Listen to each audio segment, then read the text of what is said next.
नमस्कार दोस्तों, स्वागत है आपका अनुपम आईएएस एकेडमी पर। आज की वीडियो में हम देखेंगे कि भारत में जब धार्मिक आंदोलनों की शुरुआत हुई, तो वह शुरुआत किस प्रकार से हुई, कैसे भारत में सूफी संतों का प्रभाव बढ़ा और कैसे भारत में सूफीवाद प्रारंभ हुआ। यूपीएससी में और स्टेट पीसीएस में जो यह धार्मिक आंदोलन है, यह बहुत महत्वपूर्ण स्थान रखते हैं। इनसे प्रश्न आपसे बार बार पूछा जाएगा और खास करके इनकी जो विचारधारा है, उसे आपको मॉडर्न इंडिया से कनेक्ट करके पूछा जाएगा। तो आपको बहुत डिटेल से समझना होगा कि भारत में जो धार्मिक आंदोलन है, इनकी शुरुआत कैसे हुई और कैसे यह भारत में आगे बढ़ पाए और क्यों भारत जैसे देश में ही यह धार्मिक आंदोलन हो पाए या सफल हो पाए। पूरी पृष्ठभूमि को हम समझेंगे और यह जान पाएंगे कि यह सब कुछ कैसे हुआ।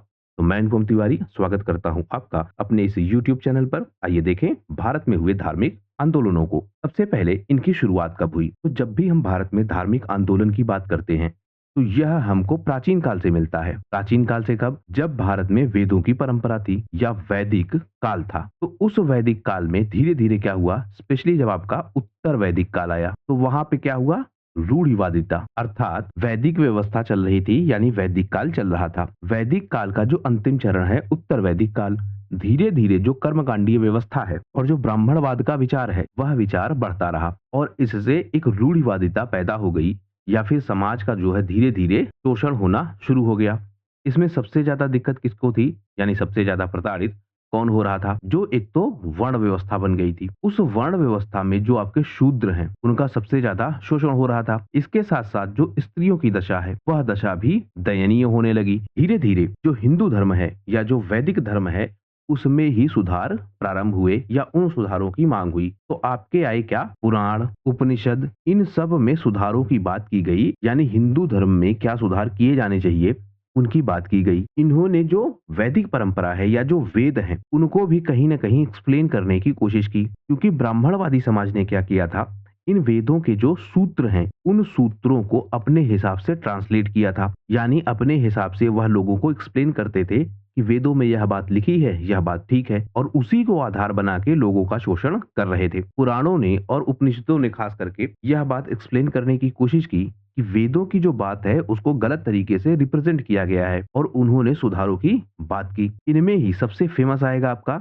श्रीमद् भगवत गीता, और यह भी ऐसी कई सारी व्यवस्थाओं की और स्पेशली जो आपके कर्मकांड हैं, उन कर्मकांडों का विरोध करेगा। तो अगर आपसे पूछा जाए कि भारत में जो धार्मिक आंदोलन है, इनकी शुरुआत कब हुई, तो इनकी शुरुआत हम मुख्यतः देख पाते हैं कि प्राचीन काल से ही है। और इसमें अगर आप देखेंगे तो जो सुधारवादी विचार है, वह आपको हिंदू धर्म के मूल सिद्धांतों के रूप में मिलेंगे। यानी हिंदू धर्म में ऐसी व्यवस्था पहले से ही थी कि वह सुधारों को एक्सेप्ट कर रहे थे और अपने आप को अपग्रेड करने की कोशिश कर रहे थे। इन्हीं सुधारों में हम देखते हैं कि वैदिक काल में ही सुधार प्रारंभ हो जाते हैं। प्रश्न बिल्कुल सिंपल है, धार्मिक आंदोलन की शुरुआत भारत में कब हुई?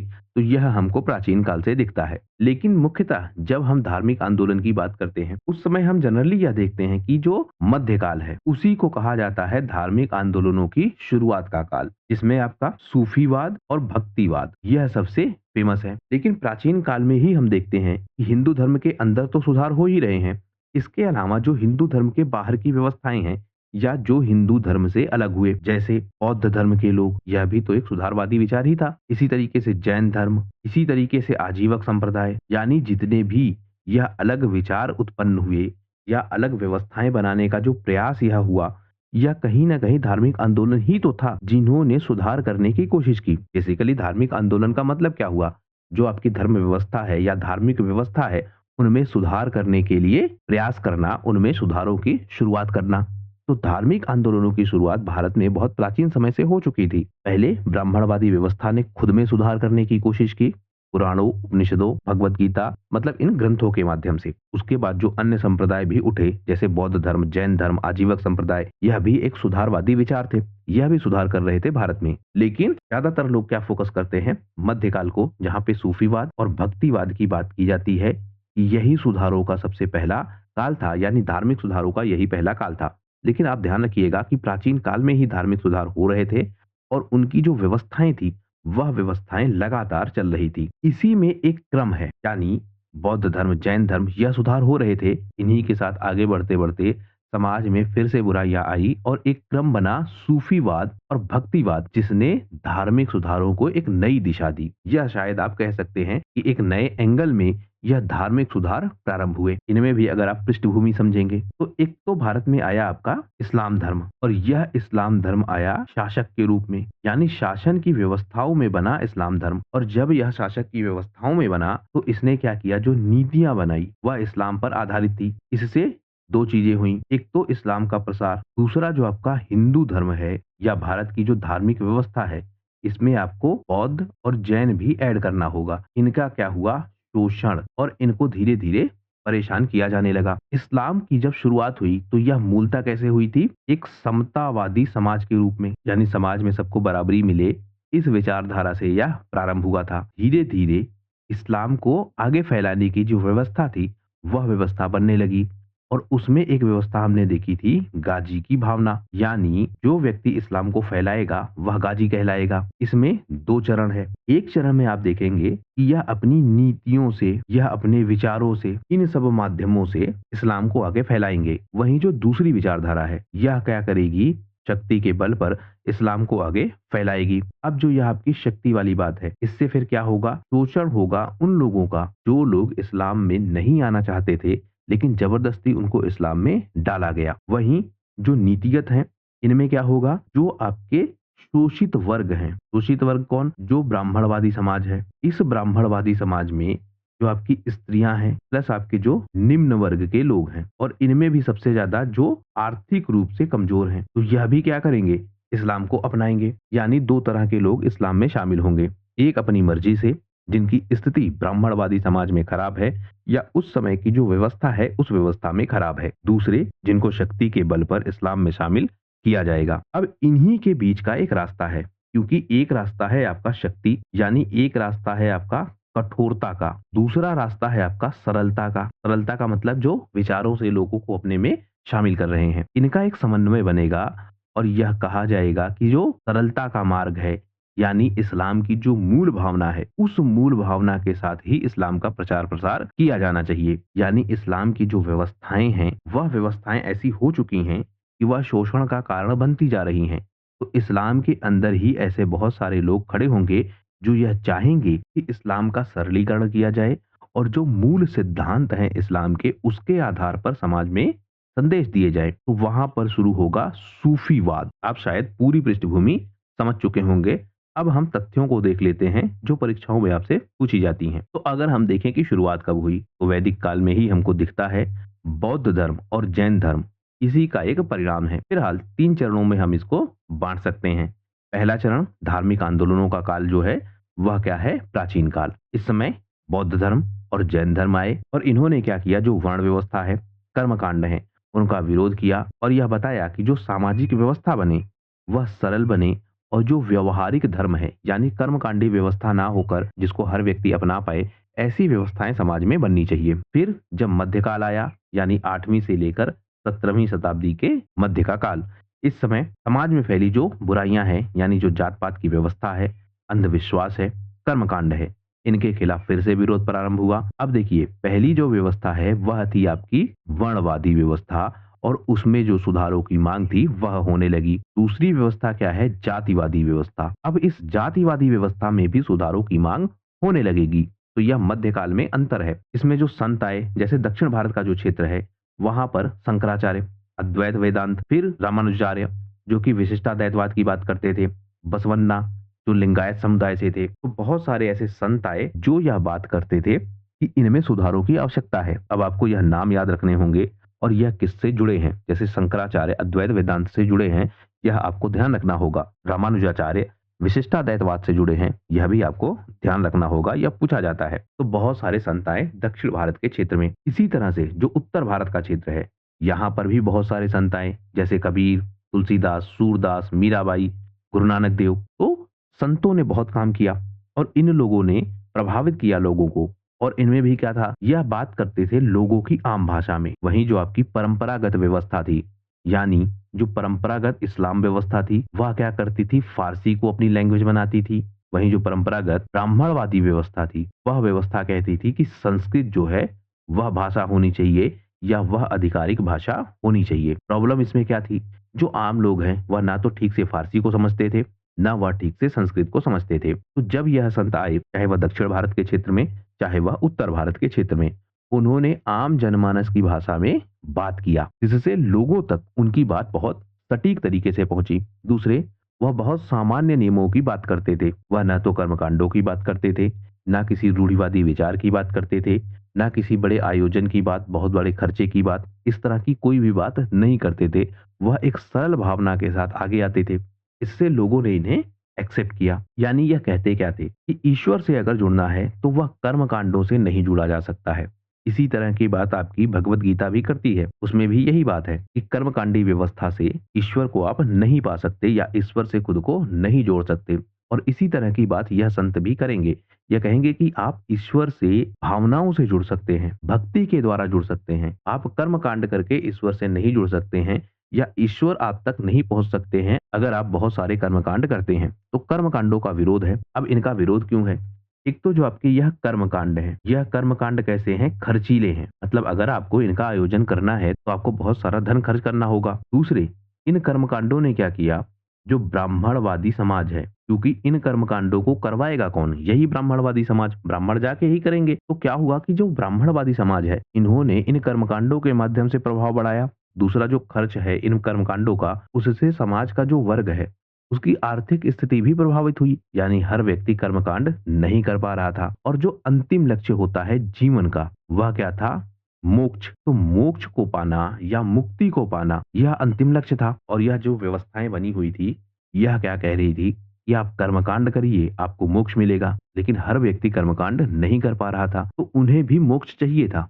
तो उनके लिए रास्ता क्या है? जब यह मार्ग मिला कि एक सरल मार्ग है जिसमें ना तो कर्मकांड करने हैं, ना कोई बड़ा खर्च करना है, ना किसी व्यवस्था को सपोर्ट करना है, यानी ब्राह्मणवादी व्यवस्था को, सिर्फ सरलता के साथ, भक्ति के साथ, ईश्वर के साथ जुड़ना है और जुड़कर ही आपको मोक्ष मिल सकती है। इसमें बात आएगी जब हम बात करेंगे इस्लाम की।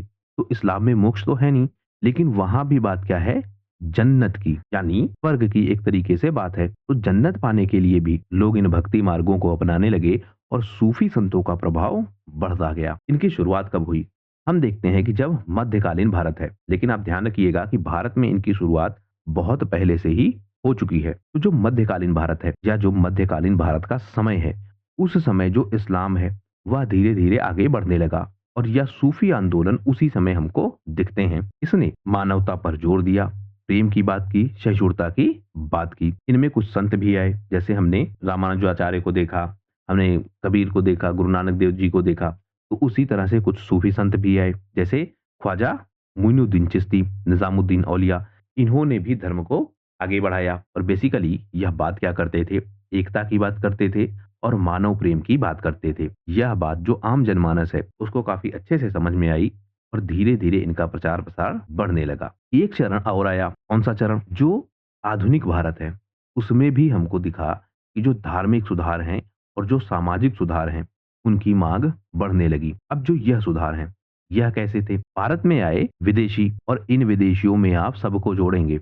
एक तो आपके पुर्तगाली आए, फिर आपके आए डच, फिर आपके आए अंग्रेज, फिर आपके आए फ्रांसीसी। लेकिन इन्होंने आकर करने का प्रयास क्या किया? भारतीय समाज में परिवर्तन। और समाज में परिवर्तन का मतलब इन्होंने क्या किया? जो धार्मिक व्यवस्था है, उस धार्मिक व्यवस्था में छेड़छाड़ करने की कोशिश। यानी इन्होंने क्या किया? जो भारतीय समाज है उसको नीचा दिखाया और उस नीचे दिखाने का जो आधार तैयार किया, वह इन्होंने बनाया धर्म को। कि भारतीय धार्मिक व्यवस्था में ऐसी प्रणालियां हैं जो शोषण का कारण बन रही है एक बहुत बड़े समुदाय का। तो इन्होंने धार्मिक व्यवस्थाओं में हस्तक्षेप किया, भारत की धार्मिक व्यवस्थाओं को बदलने का प्रयास किया। इसमें इन्होंने क्या किया? एक तो ईसाई धर्म का प्रचार प्रसार कि ईसाई धर्म ही सबसे बेहतर है। उसके साथ साथ इन्होंने क्या किया? जो भारतीय समाज है उसको यह बताया कि जो यहाँ की वर्ण व्यवस्था है और यहाँ की जो जाति व्यवस्था है, वही दरअसल शोषण का मुख्य कारण है। उसके साथ साथ जो धार्मिक ग्रंथ हैं, जिसमें सबसे ज्यादा यह फोकस करते हैं मनुस्मृति को, तो यह कहते हैं कि यही शोषण का आधार है और इन्हीं के कारण भारतीय समाज का शोषण हो रहा है। तो इनमें परिवर्तन करना चाहिए। भारत की व्यवस्थाएं ही ऐसी नहीं है कि किसी सामाजिक व्यक्ति को यहाँ ठीक से सम्मान मिले। यानी भारत की जो पारंपरिक व्यवस्थाएं हैं वह बहुत खराब है, इनमें परिवर्तन किया जाना चाहिए। इन विचारों के साथ यह आते हैं तो भारत से भी कुछ लोग खड़े होते हैं जो कहते हैं कि जो आपकी शिक्षा व्यवस्था है और आप जिस तरह की बातें कर रहे हैं, यह बातें भारतीय समाज के लिए खराब है।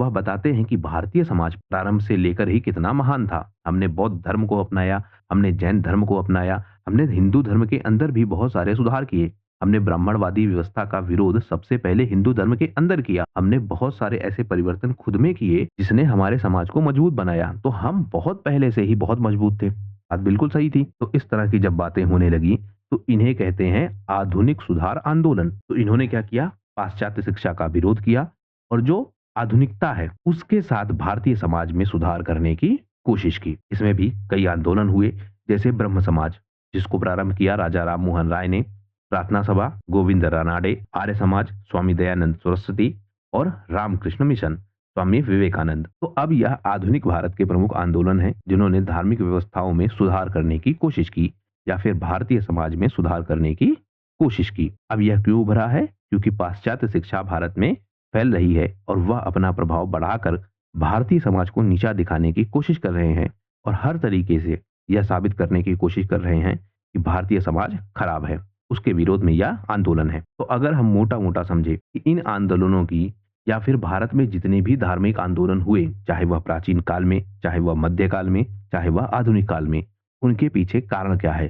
तो कुछ कॉमन कारण हमको मिलते हैं। सबसे पहला कारण कि भारत में जो सामाजिक व्यवस्था है उसमें असमानता थी और जो जाति व्यवस्था है यानी जो जाति प्रथा बनी हुई थी, उस जाति प्रथा ने क्या किया? भारतीय समाज का शोषण किया। अब यह शोषण प्राचीन काल में भी हुआ, यह शोषण मध्यकाल में भी हुआ, यह शोषण आधुनिक भारत के काल में भी हुआ। यानी यह जो शोषण का आधार तैयार हुआ, इसने इन व्यवस्थाओं को यानी धार्मिक आंदोलनों को शुरू करने की प्रेरणा दी। इसके साथ साथ जो धर्म है उस धर्म का हो गया व्यवसायीकरण। जैसे कर्मकांड, कर्मकांडों के माध्यम से बहुत सारा धन कमाते थे ब्राह्मण। इसी तरह की व्यवस्था इस्लाम में भी थी, वहां पर यही सब चल रहा था, या हम कहें उनमें भी ऐसी ही कमियां थी जिनके कारण सुधारों की मांग उठी। इसके साथ साथ जो अंधविश्वास है, यानी लोग किसी पर अंधा विश्वास कर रहे थे, किसी विचारधारा पर बिना चिंतन किए विश्वास कर रहे थे, तो यह भी समाज में बुराई पैदा हो चुकी थी। तो इसी कारण से भी सुधार हुए। फिर जो मुस्लिम शासन आया और जो सांस्कृतिक मिलन हुआ भारतीय समाज का। अब देखिए, मुस्लिम शासन मुख्यतः आया मध्यकाल में और जब यह भारत में आया तो इसने इस्लामीकरण करने का प्रयास किया। उस प्रयास में इसने भारतीय समाज को बदलने का प्रयास किया। तो इससे भी जो हिंदू संस्कृति है और जो मुस्लिम संस्कृति है, इनके बीच टकराव हुआ और धीरे धीरे इन दोनों वर्गों में कुछ ऐसे लोग उभर कर आए जो यह बताने लगे कि जो मूल विचार है मानवता के, वह दोनों धर्मों में मिलते हैं और लगभग लगभग एक जैसे मिलते हैं।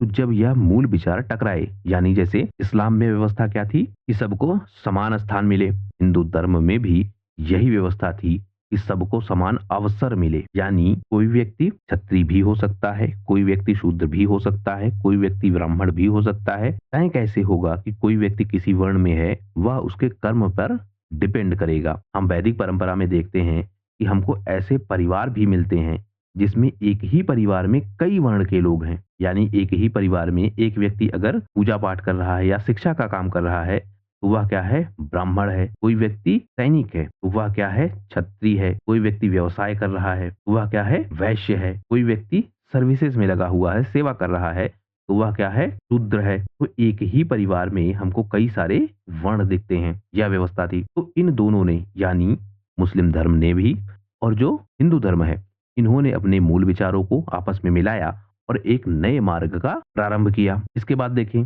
भक्ति आंदोलन और सूफी आंदोलन, यह आपस में मिले और मिलकर इन्होंने भारतीय समाज को परिवर्तित किया। इन दोनों ने जो भेदभाव की भावना है उसको नकार दिया और जो समानता की भावना है उसको आगे बढ़ाया। फिर जो साहित्य है और जो लोक भाषा है, इसका भी खूब प्रभाव पड़ा, क्योंकि लोगों से उनकी भाषा में बात की गई। जो भी यह उपदेश दिए गए, चाहे वह सूफीवाद, चाहे वह हिंदू धर्म के द्वारा, उन्होंने क्षेत्रीय भाषाओं का प्रयोग किया। इससे जो आम जनमानस है वह इनसे जुड़ सका। जैसे कबीर ने क्या किया? अवधी भाषा का प्रयोग किया, जिससे स्थानीय लोग उनसे जुड़ सके। इसी तरह से गुरु नानक देव जी ने पंजाबी भाषा का प्रयास किया, मीराबाई ने राजस्थानी भाषा का प्रयास किया।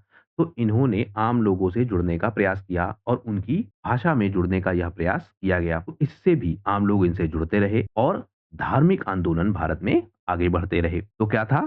सामाजिक असमानता और जाति प्रथा, यह एक कारण। दूसरा, धर्म का व्यवसायीकरण हो चुका था, अंधविश्वास बहुत ज्यादा बढ़ चुका था। दूसरा कारण, मुस्लिम शासन भारत में आया था और भारत की जो अपनी संस्कृति है उससे मुस्लिम संस्कृति का जब मेल हुआ तो नए विचार निकले और वह भी कारण बना। फिर जो भक्ति आंदोलन है और सूफी आंदोलन है, उनकी एक उपज बना और उनके प्रभाव के कारण भी यह आंदोलन शुरू हुए। इसके पीछे एक सबसे बड़ा कारण यह था कि जो लोक भाषा है, उसका इस्तेमाल किया गया, लोगों से उनकी भाषा में बात किया गया और भारत में यह धार्मिक आंदोलन आगे बढ़ते रहे। इस पर हम देखें तो जो इतिहासकार हैं, वह भी अपने विचार रखते हैं। जैसे जो आरसी मजूमदार है, वह कहते हैं कि जो सूफी आंदोलन भारत में फैला, यह भारत की परंपरा थी, यानी यह परंपरागत धार्मिक चेतना थी जो भारत में पहले से ही मौजूद थी। यानी यह कहते हैं कि जो यह आंदोलन हुए, यह सिर्फ मुस्लिम शासन की प्रतिक्रिया नहीं थी, यानी मुस्लिमों में भी जो रूढ़िवादी व्यवस्था बन चुकी थी, जो कट्टरवाद फैल चुका था, यह केवल और केवल उसकी उपज नहीं थी, बल्कि जो हिंदू समाज है भारत का, उसके अंदर ही ऐसी बातें थी कि इसने इन सुधारों को एक्सेप्ट किया। अब यहाँ आप इस बात को ऐसे समझिए, जब इस्लाम उदित हुआ तो इस्लाम आगे बढ़ा, अपनी विचारधाराओं को उसने आगे बढ़ाया। फिर इसमें क्या हुआ, सुधारों की मांग। उन सुधारों की मांग से सूफीवाद पैदा हुआ और सूफीवाद भी अलग अलग देशों में गया, या एशिया के देशों में भी आया, या अफ्रीका में भी गया और यह यूरोप में भी गया। लेकिन इसका प्रभाव सबसे ज्यादा एशिया में हुआ और एशिया में भी सबसे ज्यादा भारत में हुआ, या उस समय के भारत में हुआ। जब आप उस समय की बात करेंगे तब आप इसमें अफगानिस्तान जोड़ेंगे, तब आप इसमें पाकिस्तान जोड़ेंगे, तब आप इसमें म्यांमार जोड़ेंगे। तो इन सारे क्षेत्रों को जब आप जोड़ेंगे तब आपको पता लगेगा कि भारत में सूफीवाद कितना तेज फैला। और इसका मूल कारण यह बताते हैं क्योंकि जो भारतीय समाज है, यानी जो हिंदू समाज है उस समय, उसकी व्यवस्थाएं ही ऐसी थी कि उन्होंने अलग अलग विचारों को एक्सेप्ट किया। और यह बताते हैं कि इनका ही परिणाम यह था कि जो बौद्ध धर्म आया, जो जैन धर्म आया, वह भी तो कहीं ना कहीं एक हिंदू धर्म के अंदर ही सुधार थे, जिसको एक्सेप्ट किया गया। बहुत बड़े तबके ने इनको एक्सेप्टेंस दी। अगर ऐसा नहीं होता तो जो यह सूफीवाद है, यह अफ्रीका में भी गया, यूरोप में भी गया, लेकिन वहां नहीं फैला, या उसका प्रभाव उस स्तर तक नहीं हो पाया जैसा प्रभाव एशिया में हुआ या फिर भारत में हुआ। तो यह कहते हैं कि जो भारतीय समाज है वह पहले से ही ऐसा था, या उसकी व्यवस्थाएं पहले से ही ऐसी थी जो सुधारों को एक्सेप्ट करने के लिए तैयार थी, या उनमें ऐसी व्यवस्थाएं पहले से ही थी जो लगातार सुधारों को एक्सेप्ट कर रही थी। और वह बात करते हैं कि बौद्ध धर्म, जैन धर्म इन्हीं सुधारों की उपज है। और जब इस्लाम के सुधार आए तो उन सुधारों को भी भारतीय समाज ने एक्सेप्ट किया और उसकी उपज है सूफीवाद। और वह सूफीवाद भारत में बहुत सक्सेस हुआ। फिर जदुनाथ सरकार कहते हैं, एक तो राजनीतिक दबाव है और जो मुस्लिम शासन है उनकी पृष्ठभूमि ऐसी है कि यह सूफीवाद पैदा हुआ। यह कहते हैं कि जो इस्लाम है वह इस्लाम आया और उसने भारत में शक्ति के बल पर इस्लाम को आगे बढ़ाने का प्रयास किया। अब इसमें भी दो चरण हैं।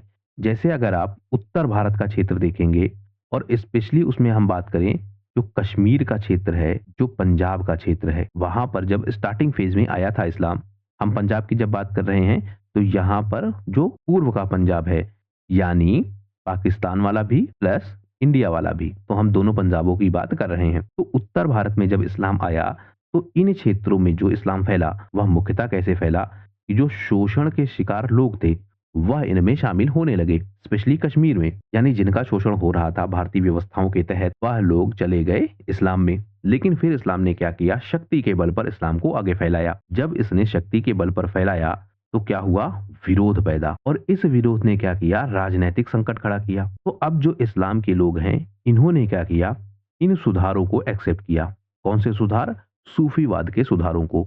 इस सूफीवाद की विचारधाराओं से अगर राजनीतिक व्यवस्था बनाई जाएगी, ना कि इस्लाम की कट्टरवादी व्यवस्था से, तो लोग उसको ज्यादा एक्सेप्ट करेंगे। सूफीवाद लोगों में ज्यादा पॉपुलर होगा और उसके जो सिद्धांत है वह सिद्धांत ज्यादा अच्छे साबित होंगे, इसलिए भी इनका इस्तेमाल किया गया। तो जदुनाथ सरकार कहते हैं कि जो राजनीतिक दबाव है और जो मुस्लिम शासन व्यवस्था है, इन दोनों के कारण भी जो सूफीवाद है वह सूफीवाद भारत में ज्यादा फैला। और भारत में भी जो धार्मिक आंदोलन हुए वह भी इन्हीं के कारण प्रारंभ हुए। इरशाद हुसैन और ताराचंद क्या कहते हैं, इरशाद हुसैन कहते हैं कि जो हिंदू मुस्लिम संस्कृति है उनके समन्वय पर जोर दिया गया और समाज को जोड़ने की कोशिश की गई, जिससे जो सांप्रदायिक तनाव है वह तनाव कम हो गया। और यह भी एक प्रमुख कारण बना जिससे यह धार्मिक आंदोलन प्रारंभ हुए। अब इसमें आप ऐसे समझिए, एक तरफ आपका था इस्लाम और एक तरफ था आपका जो मूल व्यवस्था बनी थी हिंदू धर्म की। अब इस मूल व्यवस्था के साथ क्या था यह हो चुकी थी कर्मकांडी, और इस्लाम के साथ क्या समस्या थी, यह हो गया था कट्टरवादी। अब जो यह दोनों व्यवस्थाएं हैं, यह दोनों व्यवस्थाएं किसी भी समाज के लिए नहीं ठीक है, यानी ना तो कट्टरवाद ठीक था और ना ही कर्मकांडी व्यवस्था। तो इन दोनों के समन्वय से बना क्या, यह सुधार आंदोलन, जिसे कहेंगे धार्मिक सुधार आंदोलन। तो दोनों ने सुधार किए, हिंदू धर्म ने भी और इस्लाम ने भी, दोनों ने सुधार किए और सुधार करके भारतीय समाज को जोड़ने की कोशिश की। तो यह किसका विचार है, इरशाद हुसैन का और ताराचंद का। जो आपके यह ताराचंद है, इनकी एक किताब है influence of Islam on Indian culture. इसमें यह बताते हैं कि सूफी संतों और भक्ति संतों ने समाज में भाईचारे की भावना जगाई। यह किताब का नाम याद रखिएगा, हो सकता है पूछ लिया जाए। तो धार्मिक आंदोलन पर जो इतिहासकार हैं, वह अलग अलग कारण बताते हैं।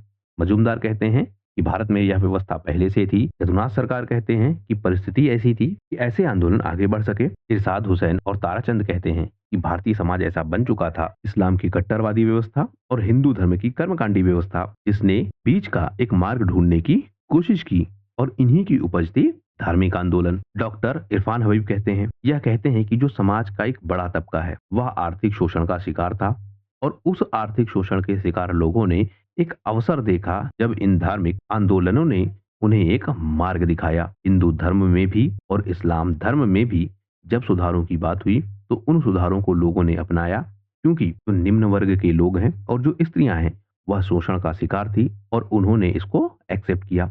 इसी तरह से जो रोमिला थापर है, वह कहती हैं कि यह एक लोकतंत्रीकरण की प्रक्रिया है, यानी भारत में जो व्यवस्था है उसमें लोकतंत्र की व्यवस्था है, यानी लोगों के विचारों को सुना जाना चाहिए। तो जब यह नए विचार आए, तो इन विचारों को भी लोगों ने सुना, इनको समझा और इनको अपनाया। तो यह भी यही बात कहती हैं कि जो लोकतांत्रिक व्यवस्था है भारतीय समाज में, लोकतांत्रिक व्यवस्था का मतलब यह चेतना के स्तर पर या विचारों के स्तर पर, जो भारत में वैदिक काल से ही स्थापित है, उस विचारों की व्यवस्था ने इन धार्मिक आंदोलनों को एक्सेप्ट किया और भारतीय समाज ने इसको बड़े स्तर पर अपनाया। तो रोमिला थापर का भी विचार हो गया। तो इस तरह इतिहासकार कई सारे विचार रखते हैं। भारत में स्टेब्लिश हुआ तुर्की आधिपत्य, यानी गुलाम वंश, खिलजी वंश, तुगलक वंश, लोदी वंश, यह सब कहां से कनेक्टेड थे, तुर्की से। तो इन्होंने क्या किया, इन धार्मिक आंदोलनों पर काफी प्रभाव डाला। जैसे जब इनकी व्यवस्थाएं स्थापित हुई, यानी इनकी शासन व्यवस्थाएं स्थापित हुई, तो यह कट्टरवादी व्यवस्था के साथ आगे बढ़ने लगे। और जब यह कट्टरवादी व्यवस्थाएं आगे बढ़ने लगी, तो भारत के मूल सिद्धांतों से इनका टकराव हुआ और भारत में यह आंदोलन प्रारंभ हुए। तुर्की आधिपत्य के कारण जो भारतीय समाज है, उस पर धार्मिक स्वतंत्रता का दबाव बढ़ा। क्यों? क्योंकि जो तुर्की आधिपत्य है, वह कट्टरवादी विचारधाराओं के साथ भारतीय समाज का शोषण करने लगी। तो इससे भी धार्मिक स्वतंत्रता का दबाव पड़ा। एक बड़ा वर्ग जो धार्मिक रूप से कहीं न कहीं फंस चुका था, अब इसमें दोनों फंसे थे। एक आपके जो इस्लाम के लोग हैं, वह चाहते थे कि ऐसी व्यवस्थाओं के साथ आगे ना जाया जाए जो बहुत कट्टर हैं, लेकिन धर्म के कारण उनको भी फंसाया गया था। दूसरे जो आपके हिंदू धर्म है, बौद्ध धर्म है, जैन धर्म है, सिख धर्म है, यानी इन धर्मों के जो लोग हैं, वह भी यह कोशिश कर रहे हैं। तो जो यह धार्मिक स्वतंत्रता का दबाव था, इसने भी काम किया और तुर्की आधिपत्य के कारण यह तेज हुआ और समाज में सुधारों की मांग हुई। यानी एक तरीके की यह प्रतिक्रिया थी जो भारत में तुर्की आधिपत्य स्थापित हुआ। इस प्रतिक्रिया ने जो इस्लाम है उसमें भी सुधारों की मांग की, और इसने जो हिंदू धर्म है उनमें भी सुधारों की मांग की या उनके सुधारों को आवश्यक बताया। तो एक तरीके का यह आंसर था इन तुर्की आधिपत्य को या इनकी व्यवस्थाओं को। तुर्की आधिपत्य के कारण जो भारतीय समाज है उसमें जो धार्मिक द्वेष की भावना है, वह धार्मिक द्वेष की भावना काफी बढ़ चुकी थी, और समन्वय करने की, उन्हें आपस में जोड़ने की जो कोशिश है, वह प्रारंभ हुआ इन आंदोलनों के कारण। इनमें बहुत सारे संत जैसे कबीर, रामानंद, गुरु नानक देव जी, इन्होंने यह समझा कि जो इस्लाम के विचार हैं वह विचार भी ठीक हैं, जो हिंदू धर्म के विचार हैं वह विचार भी ठीक हैं, और दोनों को मिलाकर एक मार्ग तैयार किया। यानी कुछ संत ऐसे भी हुए जिन्होंने दोनों मार्गों को अपनाया।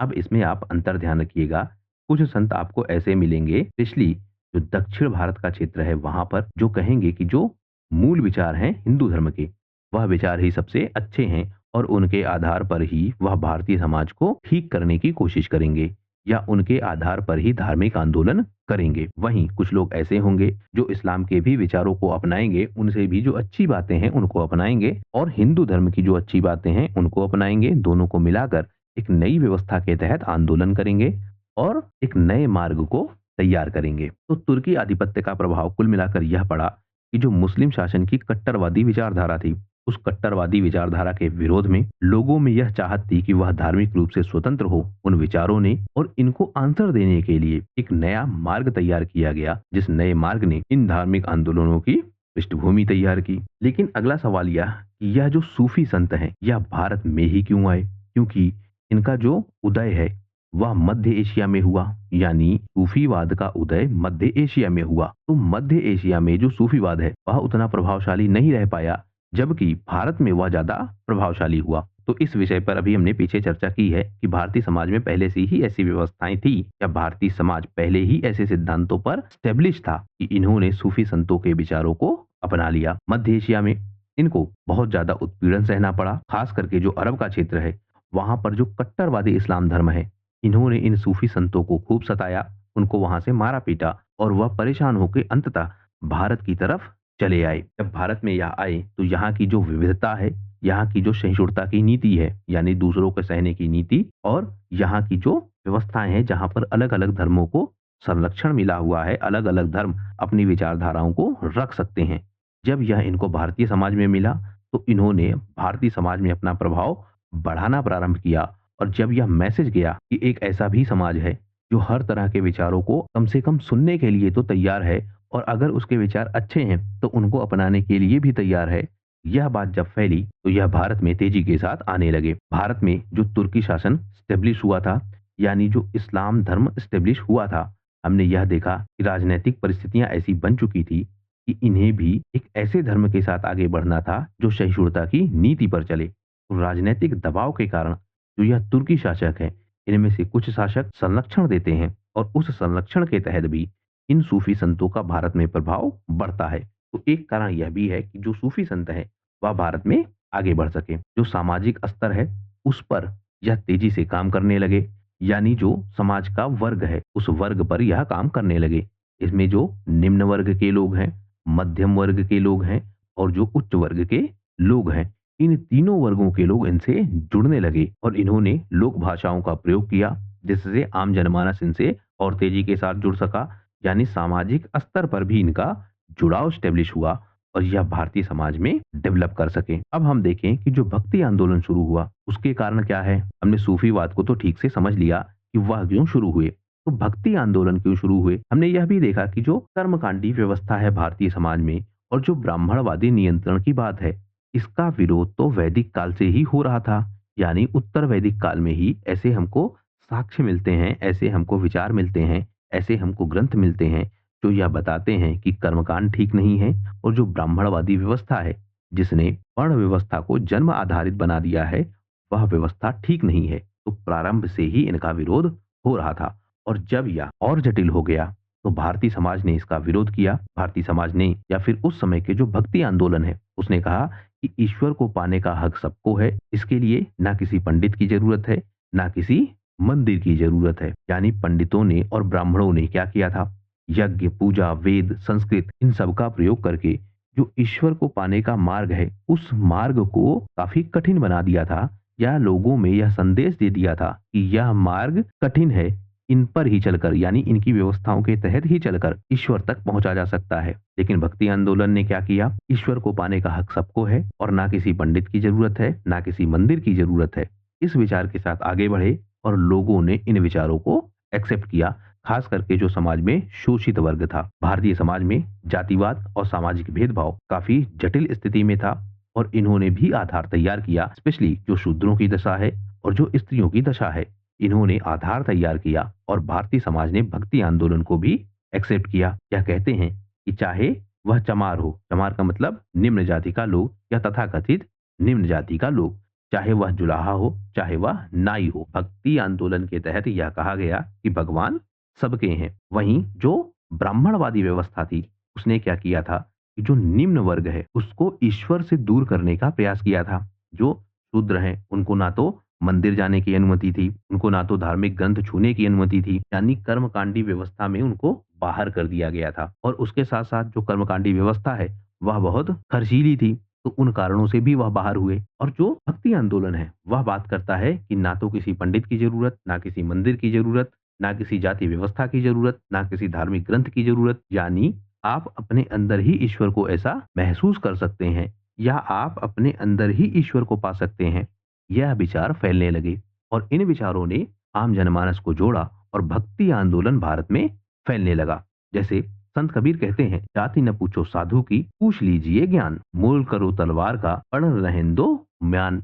यानी जात मत पूछो किसी साधु की। तो इस तरह के जब विचार फैले तो इन्होंने भारतीय समाज पर बहुत प्रभाव बनाया और भारतीय समाज भक्ति आंदोलन के तहत भी आगे बढ़ने लगा। तो सूफी संत भारत में क्यों आए? क्योंकि मुस्लिम शासन आया भारत में और उसके साथ साथ इस्लाम की विचारधारा आई। इस्लाम की विचारधारा के साथ सुधारवादी विचारधारा भी आई और यह सुधारवादी विचारधारा सूफी संतों के रूप में हमें दिखने लगी। इन्होंने भारत के अंदर आध्यात्मिक चेतना को आगे बढ़ाया और भारत की व्यवस्था में परिवर्तन करने की कोशिश की। इन्होंने भी यह व्यवस्था बनाई जैसे भक्ति आंदोलन ने बनाई। यानी भक्ति आंदोलन क्या कहता था? ईश्वर आपके अंदर है। सूफी संत क्या कहते थे? खुदा दिल में बसता है, यानी राम भीतर है। यह कहते हैं भक्ति आंदोलन के लोग। खुदा दिल में बसता है, वह कहते हैं सूफी संत लोग। तो इससे इन दोनों का आपस में जुड़ाव भी हुआ। अब यहाँ अगला परिवर्तन होगा। पहले यह दोनों अपने अपने विचारों के साथ आगे बढ़ेंगे। यानी जो सूफीवाद है वह अपने विचारों के साथ और जो भक्तिवाद है वह अपने विचारों के साथ आगे बढ़ेगा। लेकिन इनके जो सिद्धांत हैं वह सिद्धांत कहीं ना कहीं आपस में मिलेंगे। कुछ ऐसे मूल तत्व होंगे जो आपस में मिलेंगे और इनसे जो सूफीवाद है और जो भक्तिवाद है यह भी आपस में जुड़ने लगेंगे या इनके विचार कम से कम आपस में जुड़ने लगेंगे। इससे उस भारतीय समाज को जो मुस्लिम आक्रमणों के कारण और भारतीय व्यवस्थाओं के कारण, हिंसा और सांस्कृतिक टकरावों के कारण डरी हुई थी, उस भारतीय समाज ने भक्ति आंदोलन और सूफी आंदोलन के विचारों को एक्सेप्ट किया और उनमें उन्हें एक मार्ग दिखा जिससे वह मुक्ति को पा सकते हैं। तो सूफी संतों का भारत पर प्रभाव पड़ा, भक्ति आंदोलन से इनका जुड़ाव हुआ, इस्लाम की विचारधाराएं आगे बढ़ी और जो भारतीय समाज का एक बड़ा तबका है जिसमें असुरक्षा की भावना थी वह इनसे जुड़ने लगा। तो इन सारे तथ्यों के साथ हमने यह समझा या इन सारे विचारों के साथ हमने समझा कि भारत में जो सूफीवाद है वह सूफीवाद क्यों प्रारंभ हुआ, भारत में जो भक्तिवाद है या जो भक्ति आंदोलन है वह भक्ति आंदोलन मध्यकाल में कैसे प्रारंभ हुए और इनका जो मूल विचार है वह मूल विचार किस तरह से हमको दिखता है। तो हमने जो आइडियोलॉजी वाला पार्ट है उस पूरे पार्ट को इसमें कवर कर लिया है। आने वाले वीडियो में हम कवर करेंगे कि सूफीवाद के जो अलग अलग तबके हैं वह कौन से हैं, अलग अलग जो संत हैं वह कौन से हैं, उनके विचार क्या हैं। फिर हम भक्तिवाद की बात करेंगे, उनमें भी उनके संतों को, उनके विचारधाराओं को, उन्हें डिटेल से समझने का प्रयास करेंगे। इस वीडियो में फिलहाल सिर्फ इतना ही। वीडियो यदि पसंद आया हो तो प्लीज शेयर कीजिए अपने दोस्तों के साथ, सब्सक्राइब कीजिए इस चैनल को। आपका हमसे जुड़ने के लिए बहुत बहुत धन्यवाद। आपका दिन शुभ हो।